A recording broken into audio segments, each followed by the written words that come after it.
একটা ইন্টারেস্টিং বিষয় হচ্ছে ইসরায়েলিরা যখন ফিলিস্তিনের গাজায় টনের পর টনের পর টন বোমা ফেলতেছে, বোমা ফেলে যখন শহরটাকে একদম ঝাঁঝরা করে ফেলছে, একদম মাটির সাথে মিশাই দিছে বলতে গেলে। সিভিলিয়ান যারা আছে তাদেরকে মারতেছে, হামাসের কথা বলে বলে যারা গাজার যারা সাধারণ নাগরিক, সিভিলিয়ান যারা আছে তাদেরকে মারতেছে। এই 60-65 হাজার মানুষ মারা ফেলছে, যার মধ্যে শিশু এবং মহিলার সংখ্যাই বেশি।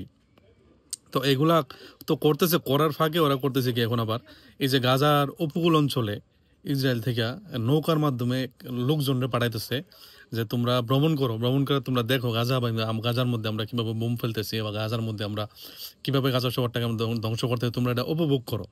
তো ওরা নৌকার মাধ্যমে দর্শনার্থীরা গিয়া এরা উপভোগ করতেছে, ওরা ওরা দেখতেছে যে ওরা ওদের চোখের সামনে কিভাবে গাজা কিভাবে ধুলায় মিশতেছে। তো এই জিনিসটা নিয়ে ওরা মানে ব্যাপক উল্লাস করতেছে। কিন্তু এখন যখন ইরান যখন কয়েকটা মিসাইল, হাইপারসনিক মিসাইল যখন ইসরায়েলে ফালানোর পরে যখন কিছু ক্যাজুয়ালিটি হলো, কিছু এই বেসামরিক লোকজন কিছু মারা গেল, কিছু বেসামরিক ভবন ধ্বংস হইলো।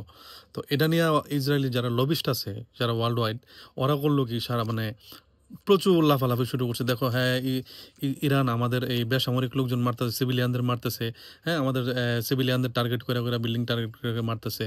মানে এখন তাদের মাথায় মানে ঢুকছে যে যে সিভিলিয়ান যারা আছে, সাধারণ মানুষ যারা আছে, এগুলো মারা যায় না। কিন্তু গাজায় যে বছরে এই 20 মাস যাবত এত এত মানে পুরো শহরটাকে ধ্বংস করে বলছে, ওইগুলা তাদের জন্য কোনো বিষয় না।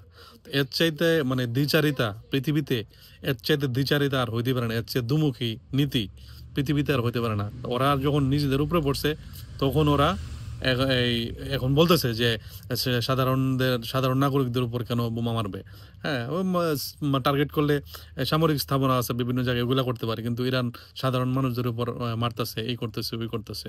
মানে এটা একটা পুরো একটা নাটক নাটক মঞ্চস্থ হইতেছে পুরা।